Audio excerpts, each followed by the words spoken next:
joined us for a conversation on menstrual hygiene management because the world yesterday celebrated Menstrual Hygiene Day to promote menstrual hygiene practices and create awareness of the challenges that women and girls face during menstruation. The theme for this year was #WeAreCommitted to create an environment where every girl and woman will have access to period-friendly facilities. However, the hike in price of sanitary pads makes some girls and women improvise during that time of month.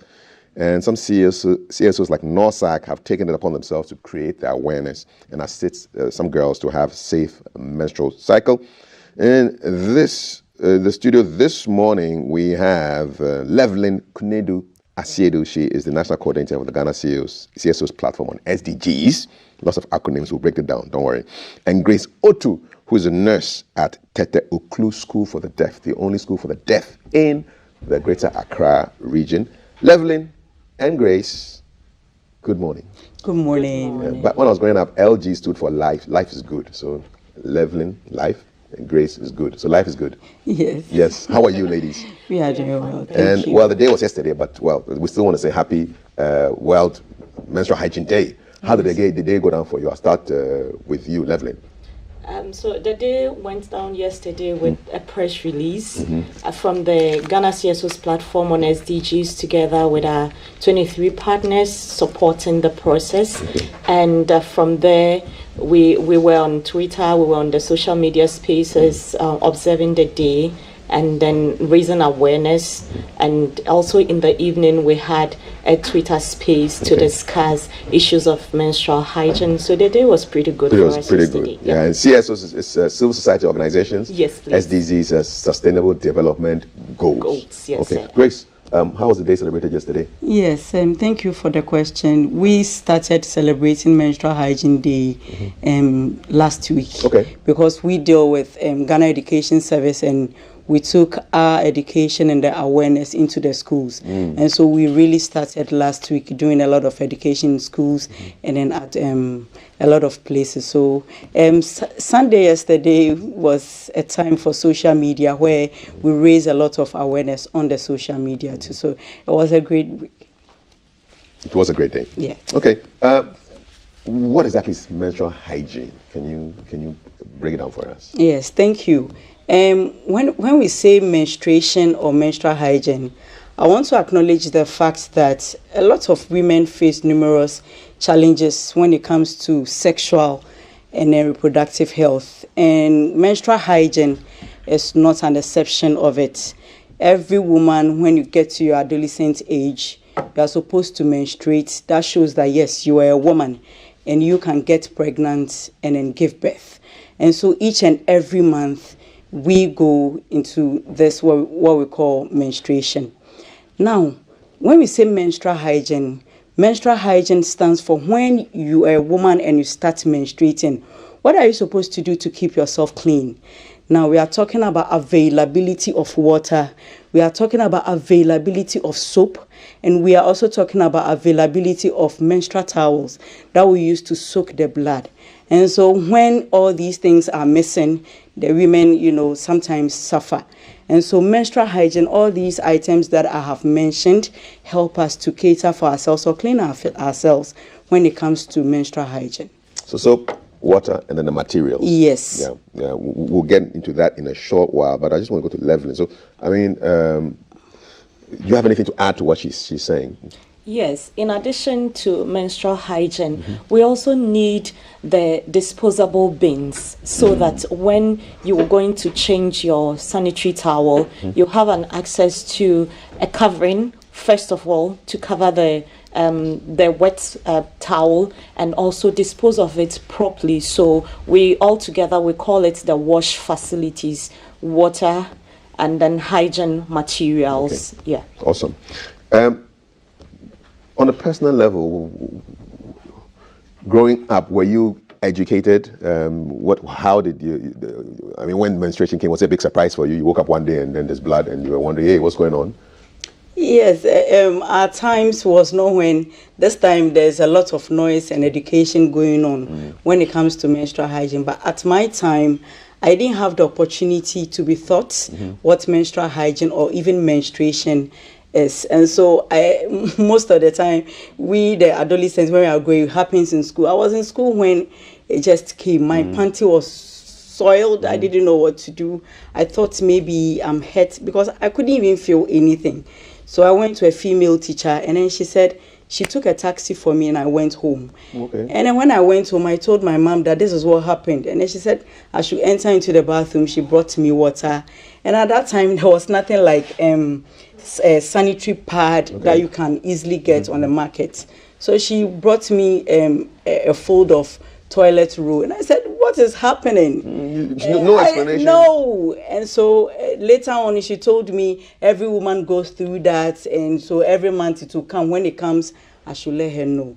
That is the most reason why we are saying that, yes, we are committed. We want adolescents and every woman, wherever you are, we want you to know menstruation forehand. For when it happens, you know what to do. To your surprise, my little girl, she's 10 years, around Tony. She menstruated at 10 years. And we were able to give her a forehand information. We talk about it with her. So when Before it happened? Yes. Okay. So how early did you start talking to her about this? When she was 8. Because I was in a room, I was changing myself, and then she barged into the room. She started asking questions. Of course. So I need to tell her. So now she can manage herself when she goes to school. So we are committed to make sure that girls who are growing up will know about menstruation and menstrual hygiene and its associated issues. Okay, lovely. Did menstruating take you by surprise? Yes, it did take me by surprise. I was living with my senior cousin, Emil, and there was this lady with us at home, and she was in the secondary school. So one day I saw her tampons, and then I asked her about it, and then she told me that women menstruate, and this is how we fold the tissue, and if you are lucky enough to get pad, then you will use it. So 4 days later, I had a dream that the same experience happened to me. Whoa. I woke up and then there was blood. So You had a dream? Yes. You also a spiritual one. Oh. Wow. Yes, so I God woke was up. just giving you the advance notice that Charlie is going to happen. I woke up and that was how I saw it, yes. But then in school, I was in class 6 then. I was about 12 years old, almost 13. And my teacher had mentioned something like menstruation. So theoretically, I knew what it was about. But it took Mama V, Rejoice Anima, I don't know where you are, but she took me through menstrual hygiene, menstruation, and how to manage it before my uncle and my uncle's wife came finally to take me through. And I remember about 4 months ago, I asked my mom, Mama, why is it that you didn't take us through menstrual hygiene? Yeah. Oh, sister, you're a teacher for Juma. I mean, it is the job These for are the the teachers. teachers. Exactly. You think she So- was shy to tell you? Yes. So this is in a typical setting where menstruation and menstrual hygiene, sexual education, and health rights is not really discussed at home, but left for the teachers to do. Very, very, very illuminating. So, were the girls of your age, did you discuss these things when you started menstruating? Did you ask your friends, hey, has it happened to you too? Were you having such conversations in school? Yes, when you have your menses, sometimes you are confused of what it is. And so most of the time we try to discuss it among ourselves, we don't even know what we are even discussing. And so What a discussion. Yes. You're discussing, but you don't know we what you're don't know discussing. exactly what we're discussing. So it took our teachers, the female teachers, to help us. I was in class 6 or so, and one of our teachers, she's called Auntie Jane. She's now the chef coordinator for Tema West. She took us through menstruation and menstrual hygiene as at that time. And so most of the time, the reason why parents also do not want to, especially the women, they don't want to talk about menstruation or menstrual hygiene with their young ones, is that if you want to talk about menstruation, it means you have to talk about sex. Yeah, it's Yes, and that's so it. they do not want to talk about sex issues with their young little girls. So if sex goes with menstruation, then they will not talk about it at all. But the little girls are talking about sex, aren't Yes. they? They are.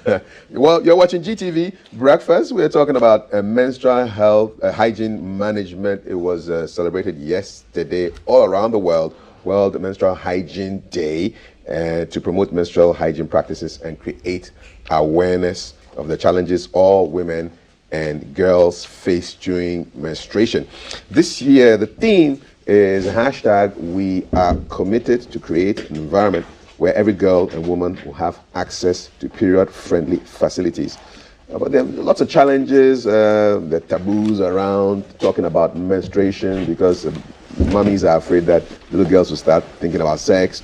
There's the issue of the price of sanitary pads, and there's a lot of improvisation going on in the system. We've had CSOs, civil society organizations like NORSAC, which have taken it upon themselves to increase awareness and assist girls to have a safe menstrual cycle. And on today's show, we'll be having a lot of conversations around that as we've started. And so you can send us your comments on 055 556 1034. You say I say the number very fast, so I'll repeat it slowly. 055 556 1034. In the studio, I have a nurse at Tete Oklu School for the Deaf, who's Grace Otu. Sitting next to her is National Coordinator for the Ghana CSO's platform on SDGs, Leveling Kunedu Asiedu.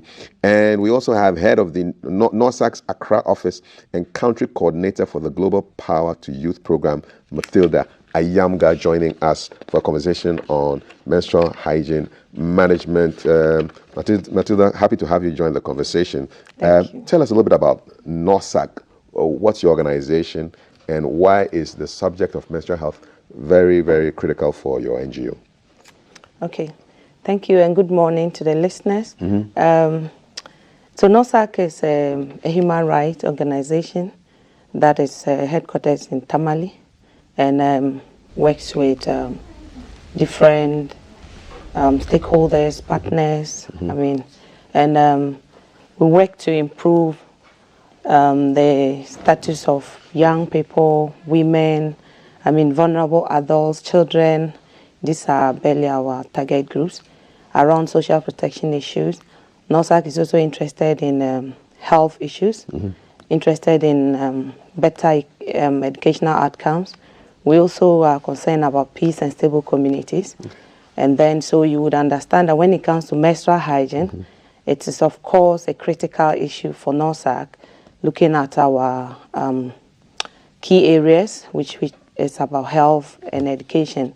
You know that menstrual health, the issue hinges more on women and adolescent girls especially. And so if we look at NORSAC's thematic areas, what is of critical concern to us, the young people, adolescent girls especially, we talk about menstrual hygiene and realize that the effect is more on the young girl. And so NORSAC has taken it upon itself to work closely with other CSOs, government institutions. And since its inception in 2014, NORSAC has actually done a lot of this with partners in the past. But this year, we are joining again in the global team, which is making menstruation a normal fact by 2030. Okay. And yes, the hashtag, of course, is always there because we want to stay committed.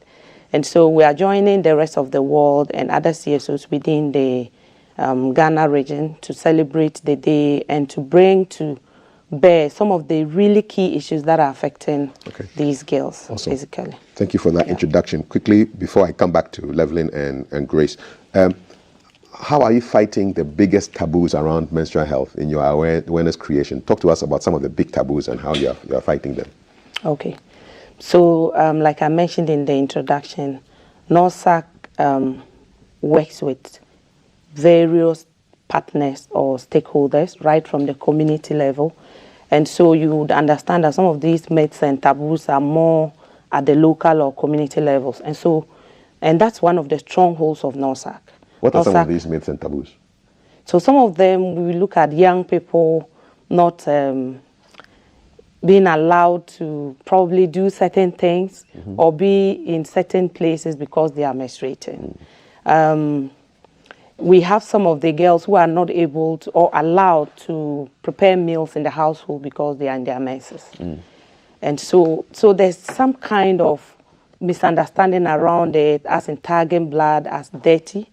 And so in some of the local areas, it's also a taboo for you to go to the shrine, be found in certain areas if you are in your menses and you are, kind of like that. So How they know? If I'm doing my menstruation, But how because of would the shrine owner know?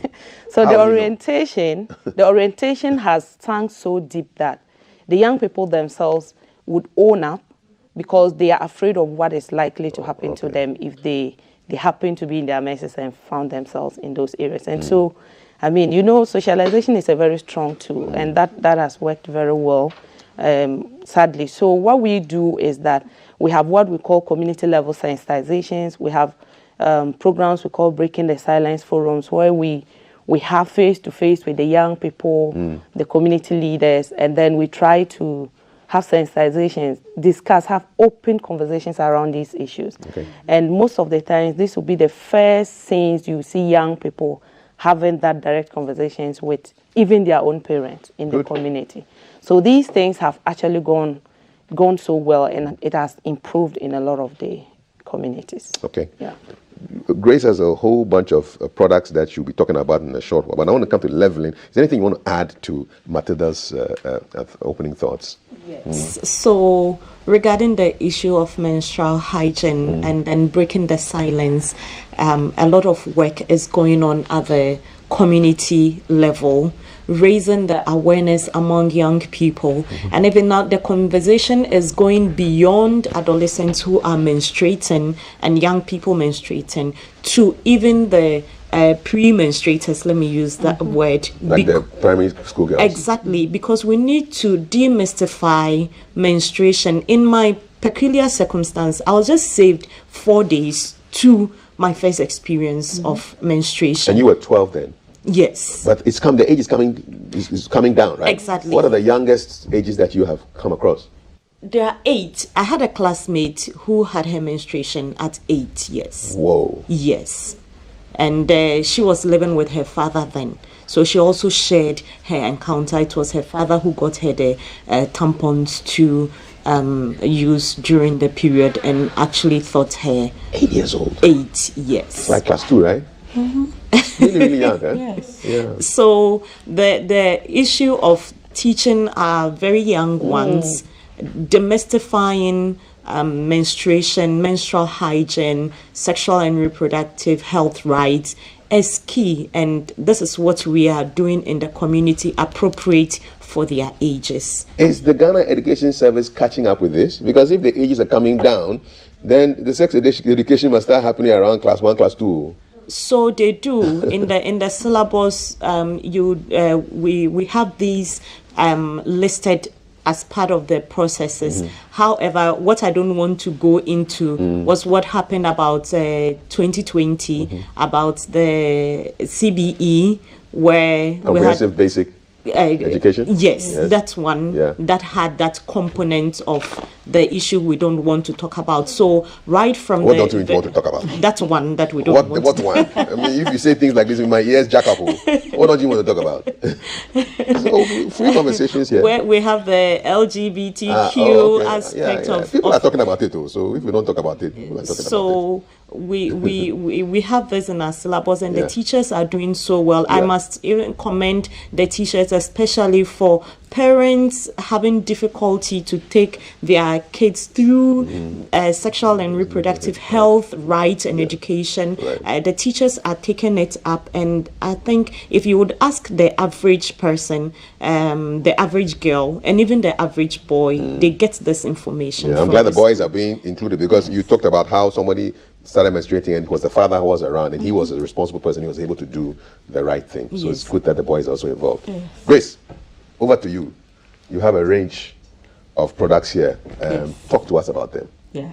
So before I go to the product, I must say that Ghana Health Service and the Family Health Division, our adolescent program officer, Mrs. Gifty Ben Ai, they are doing a very great job in educating adolescents when it comes to their sexual and reproductive system, where menstrual hygiene is widely taught everywhere that we go. So we want to commend them for their good work, and some of them, they are championing us to take the mantle to do the same.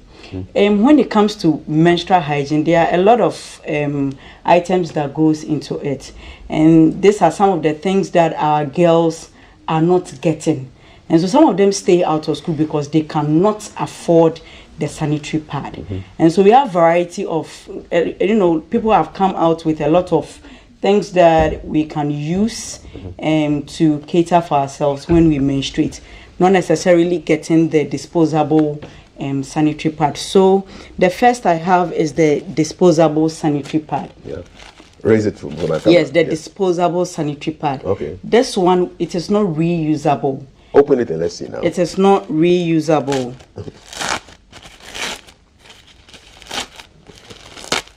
So this is how it is. It has a rubber covering it just to make sure it is clean.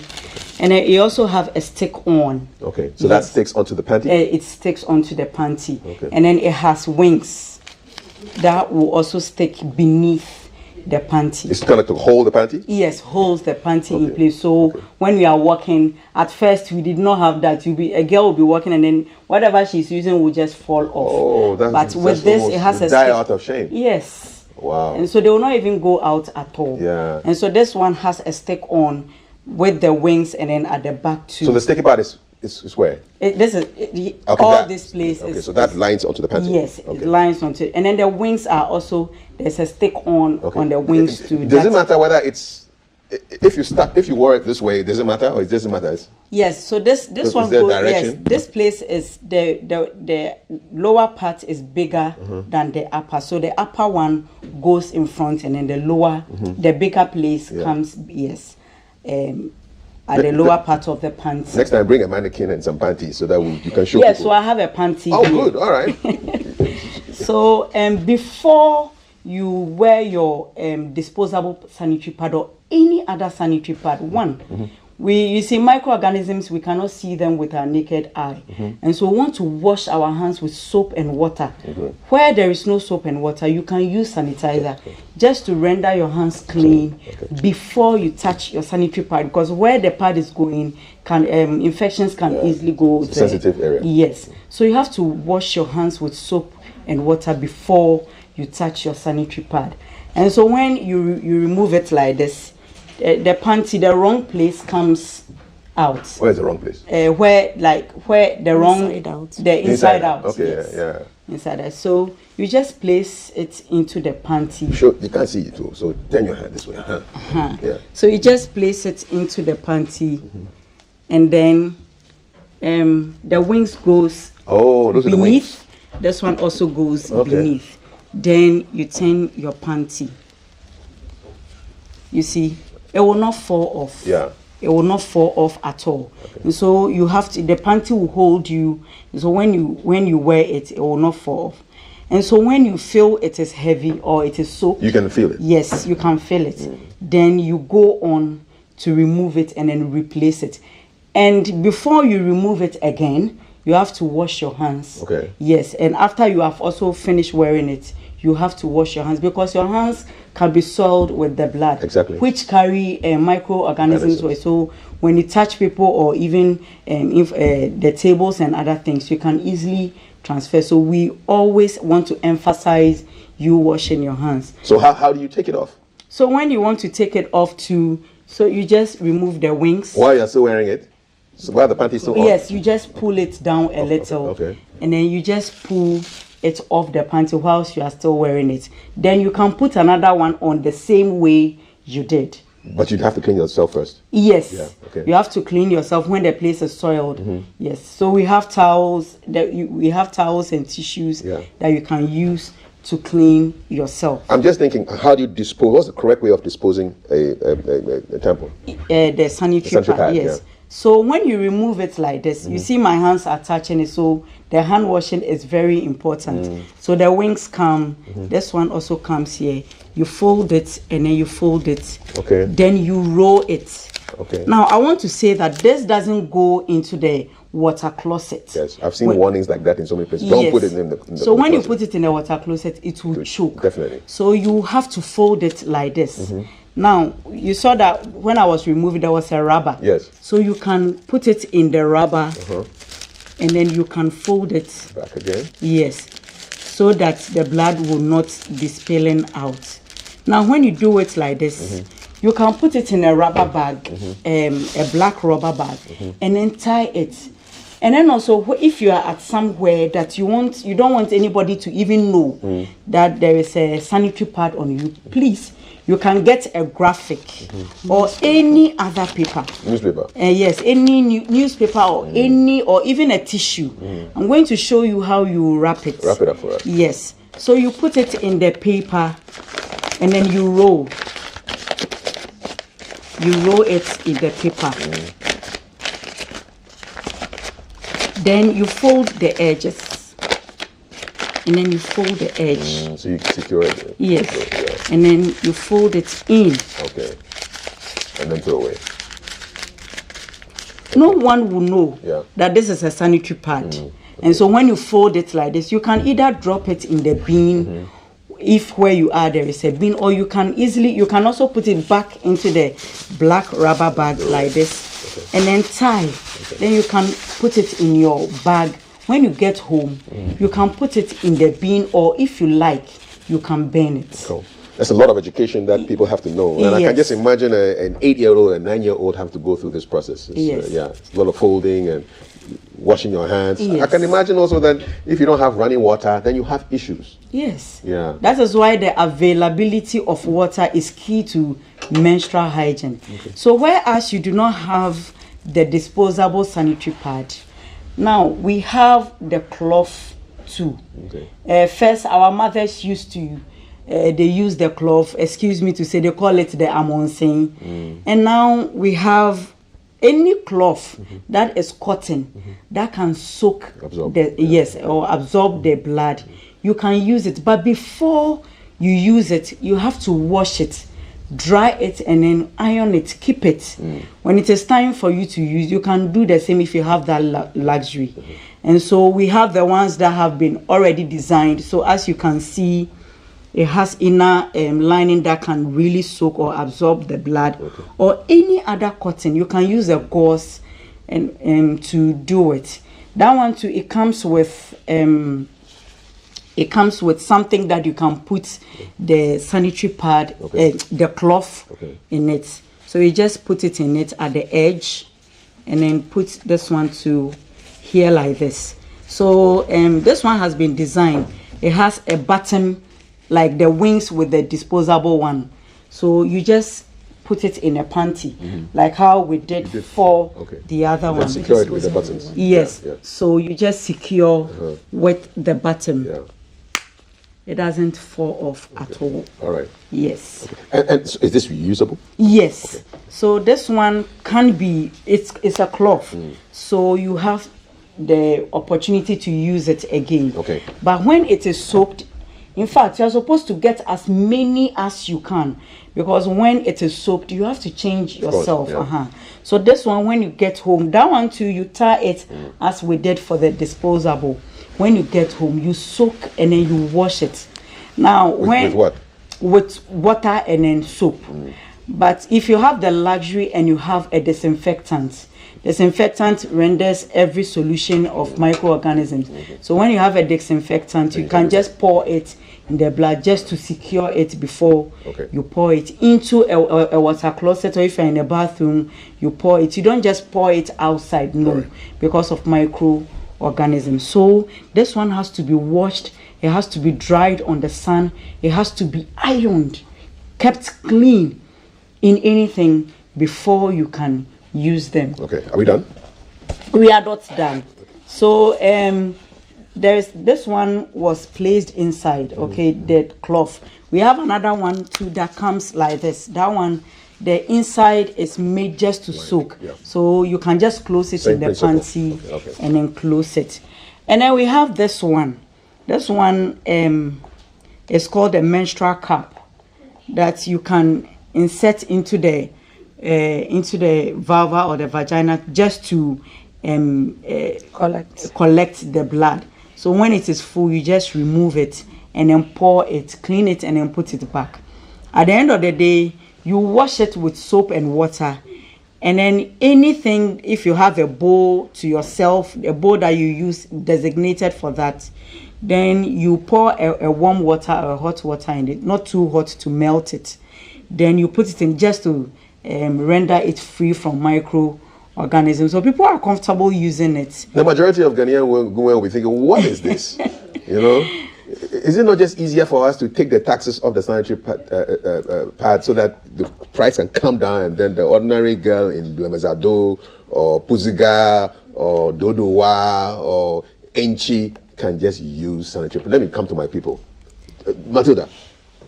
Yeah, so, well, that would be the ideal situation. Yes, but we are looking at what are the alternatives. Yeah. If that is not forthcoming, or if it's not coming now, what are the alternatives? So basically, the sanitary pad, we are not even sure if it is taxed, because recently a lot of conversations, I don't know if Levlin has already mentioned that, is pointing to the fact that there are other charges that have been slapped on it, and not just like an imposition of tax. You want them off?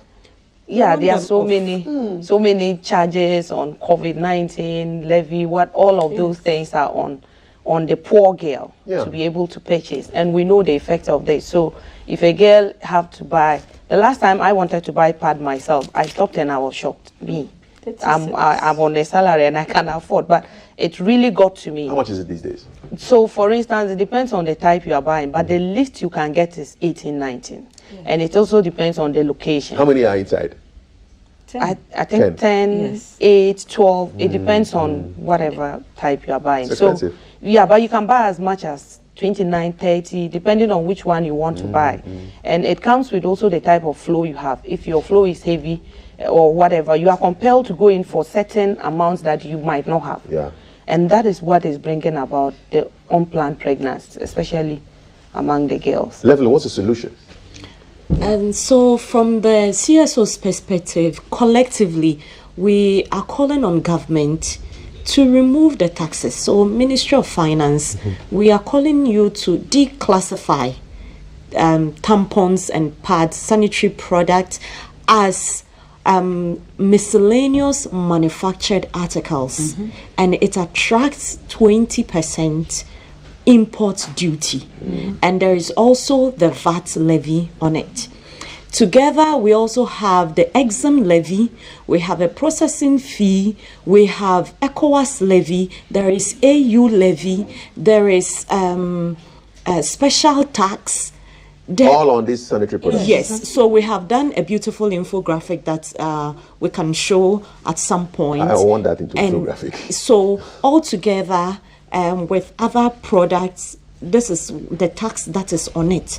And we have studied other countries, even Nigeria has exempted pads from being taxed. So we call them the zero rating. In Ghana, we also have the zero rated products. And when you look at FDA's classification of food and drugs, pads fall under medical devices. However, in the harmonized system code, where we get the taxations from, it is classified as the miscellaneous manufactured article, which attracts that 20%. Meanwhile, the medical essentials list in Ministry of Finance or the tax record has a zero rated rating, so it is not taxed. However, our pad is taxed, and pad is as basic as food. So if you look at the tax system, you realize that in Ghana, we say the basic foods that are manufactured locally should not be taxed, so they are not taxed. So you want to have tax be on that level because it's a basic thing. It's It happens to basic. all It's women. too basic. Yeah. It's too basic. So why do you tax my period? So we are advocating. Tomorrow we are submitting a petition to Ministry of Finance, to Ministry of Gender. We are doing same to Parliament, and our argument is that dear Parliament, dear Ministry of Finance, dear Gender Ministry, please remove the taxes on our pads and put it in the zero-rated products. Put it in the zero-rated product so that our girls, our women, especially in deprived communities, accessibility is a challenge. Yeah, okay. Affordability is also a challenge, right. and availability is a challenge. And as I am a worker, I am a salaried worker, I don't enjoy buying pad because it is too basic to have that much from 4 cedis, 50 pesos, from 5 cedis, and we're complaining back as far back as 2014. So they'll hear from you loud and clear. They are going to hear from us. Please use that hashtag. I like it so much. Why tax my period? Why tax? Hashtag why tax me. It says everything. Why tax my period? Yes, hashtag. Yeah. But we have menstruation is normal. We are committed, and then we are also hashtagging menstrual hygiene day. So we will tax. Add a fire one to don't tax my period. yeah. Let them know what it is. Yes. Yes. Final words, Matilda from NOSAC in 30 seconds. Okay, so I just wanted to add that apart from the petition which NOSAC and other CSOs are submitting tomorrow, we also have called on other stakeholders and state institutions to bring them to the room to clarify this the classification of the item here, should it be here. So we'll be having a period summit. I think you are talking about taxing my period, so we'll have what we call the period summit on Wednesday at Angie Hill. We'll be bringing together the ministries and CSO so we can bring some finality to this issue. Hopefully we'll make a headway. Okay. And then the young girl and poor person in the community can have access. Okay. Yeah. Briefly, Grace, people are very curious about the cup. Yeah. They want you to show them the cup again. Yeah. Yes. How does this work? Yeah. It's flexible. It's soft, so you can. You are describing the thing. I want to know how it works now. So this place sits in the vagina. Okay. And so you just. So after you put it in, then you fold it. You fold it before you put it in. So when you put it in, it will just open to collect the blood that is coming. And the pointed part goes in. Yes. Okay. Yes. So it sits in the vagina and then collects the blood that is coming from the uterus. People they use this one. Yes, a lot of people use them. They are comfortable. Look at hold and see. It's soft. As I can see. I noticed all your nails are very short, which I think is good, right? Yes. You shouldn't have long nails when you're doing all this stuff. At all. Yeah. Because it's microorganisms can enter there, and then when you are changing, they will just Finally, do you speak sign language? Yes. So how do you say Thank you. menstrual hygiene in sign language? So this, when it comes to sign language, this is menses. So clean menses.